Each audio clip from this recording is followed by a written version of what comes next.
It's Glenn from glenscarcollection.com, and this is my 2-year review of my 2004 Honda S2000. Sorry, it's early in the morning. I love these cars. I've actually owned 3 of them.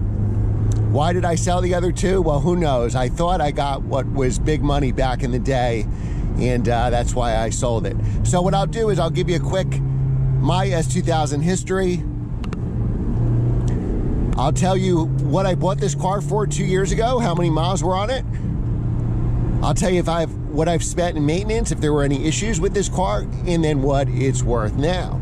So remember, if you like these kind of videos, make sure to hit the subscribe button.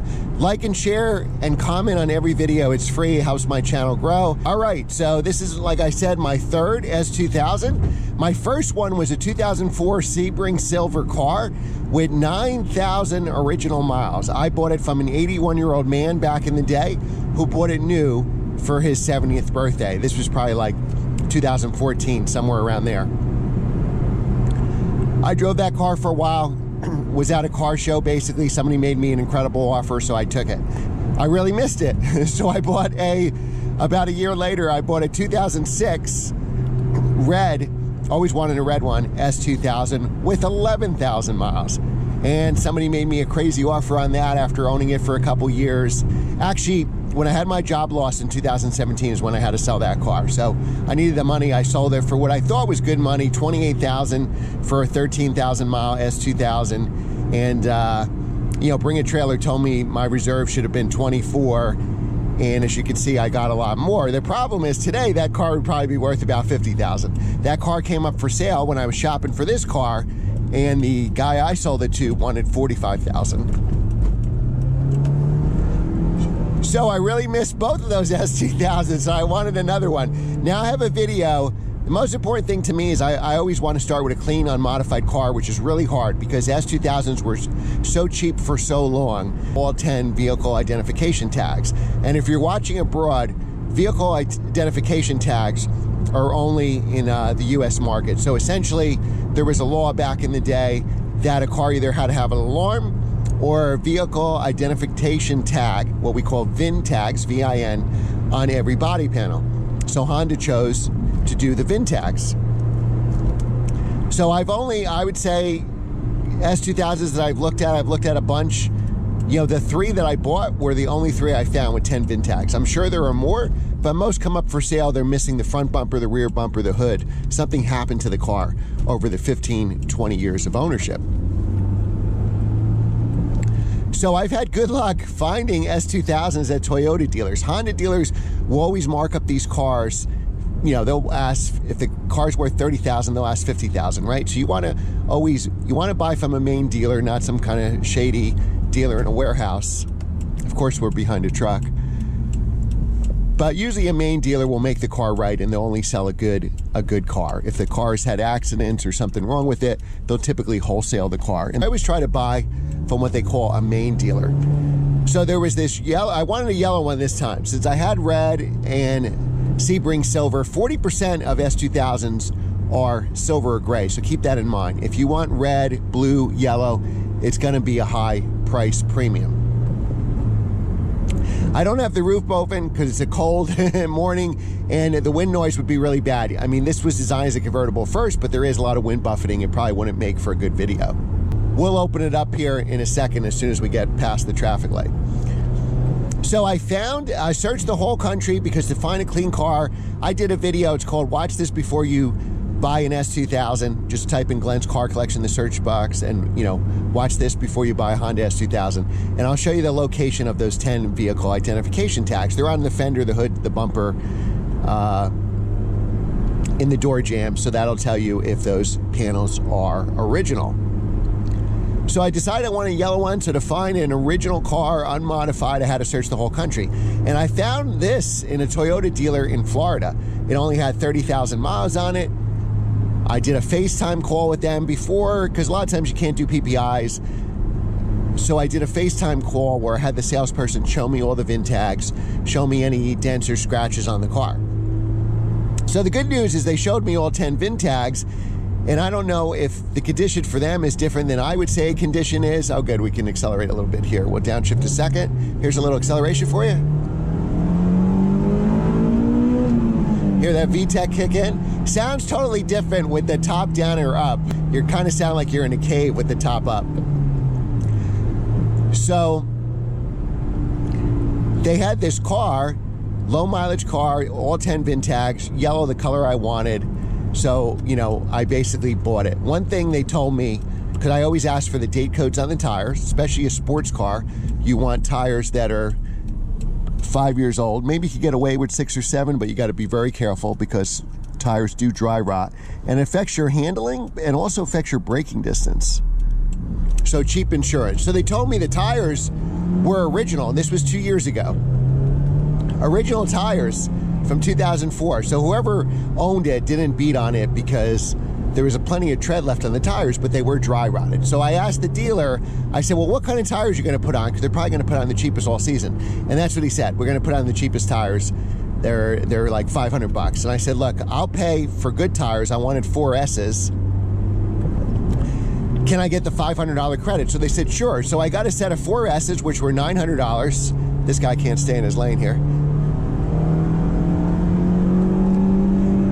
And I only had to pay $400 for them since I got a $500 credit for the 4S tires. So before they shipped the car to me in New Jersey, which was 1,000 miles away, and because it was a clean car, I paid roughly $1,000 for shipping because I don't want to get scratches, dents. A lot of people ship the cheapest way, and you're probably going to get rock chips all over your car. They're just going to put it on top of a tow truck or something and ship it to you. And you never know what the weather's going to be, especially with convertible. In the summer, you can have hailstorms. So this was actually February, so it could be snowstorms. And I paid for shipping. And before they put the car in the truck, I said, I want you to send me pictures of the new tires installed in the car. So I wanted to make sure when it got to the service department, they didn't automatically put cheap Sears tires on it. I wanted to make sure the 4S's were on there so we didn't have a problem.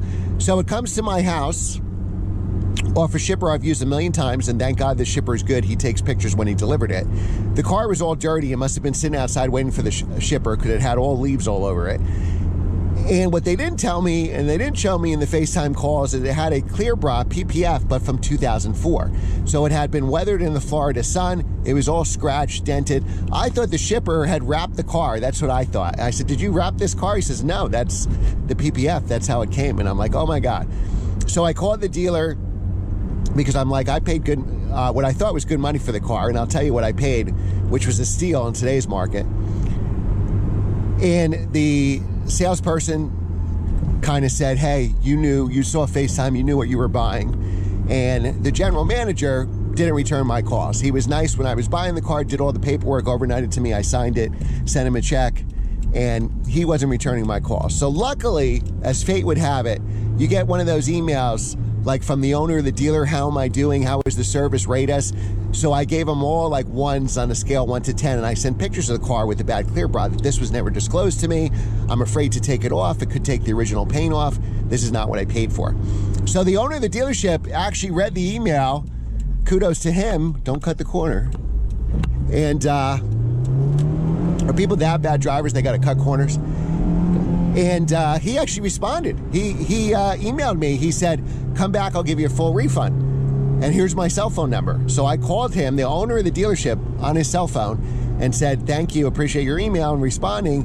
But just so you know, this car's in New Jersey. I paid for tires, $400 for tires, plus like $1,000 to ship it. So if you want to take it back, I'll give it back to you, but you got to reimburse me for everything. And he said, okay, I'll do that. But if we can save the car, maybe I can pay you, reimburse you, to have that old PPF taken off and new one put on. Would you want to do that? And I said, you know, the car's already in my garage. I'd love to save this car because everything is perfect. The VIN tags are there. I think it's really just a bad clear bra. So I sent it to my friend Joe at Extreme Motorsports. They're in Paramus, New Jersey. And I told Joe to take his time. He did some tests. He did a paint meter, make sure everything was original. Because you don't want to take a clear bra off if the paint isn't original. If it's cured from the factory, you can put a clear bra on. If the bumper's been resprayed, like a lot of dealers do this to make the cars look nice and shiny, When they pull the PPF off, it may take paint off. So that's why you got to be careful. If you're dealing with an accident car or a repainted panel, you don't want to PPF that. So Joe did a test with a paint meter. It was all original, and he said, I'm going to take my time, but I think we can save the car. So I was there a couple weeks, and I was in no rush because I wanted to save the car. And he took off the clear bra piece by piece because literally it was breaking off since it was from 2004. And then he put a new one on. And the car looks brand new, brand new. And I gave the dealer the price. I forgot what it cost. And the dealer reimbursed me. I said, I'm never going to get, I saved the car. If I spent the money to do the clear bra, it's still worth it. I got the car way under value. I'll get into pricing in a second. And he overnighted me the check. So I was reimbursed immediately. I didn't have to fight for the check. I sent an email, gave him the amount. The next day FedEx came and I was like, what is this? And it was a check for the full amount, which I absolutely couldn't believe. So basically it didn't cost me a penny. So I paid. Getting into pricing, well, let's do maintenance first. So first thing I did when I got this car is I got a new battery. I had one time where the battery was getting kind of low. So typically when I get a new car, cheap insurance, right? Put in a new battery for $100, whatever it costs, install it myself, change all the fluids, and then kind of reset the clock, start the maintenance clock from there. I also do, if I see on the Carfax or a receipt from the dealer that was servicing the car, they did the oil change, but a lot of times they change the oil anyway, because if they're selling a car, they probably just put in the cheapest oil. I always use synthetic oil on all my cars. So the only thing that failed on this car in 2 years, and I drove it about 5,000 miles, and why not more miles? As you know, if you follow the channel, I have a lot of cars. You've seen my red S2000 on this channel. I also drive 100 cars for YouTube, so very rarely, unless I'm going to like a Cars and Coffee like I am today, that I get a chance to drive my own cars.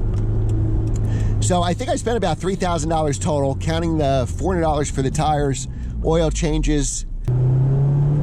And the only thing that went back, which was the biggest expense, was the AC compressor on the car. So I had to fix that. So all in, I'm about, with shipping, I think about $3,000 for this car. So what did I pay for the car? Well, I got this car 2 years ago, and prices were probably around 30 to 35 grand for a low mileage 04 like this. I prefer the AP2s just because it doesn't have the 9,000 RPM redline, has the 8,000, but the VTEC kicks in 1,000 sooner. So garbage can in the middle of the road.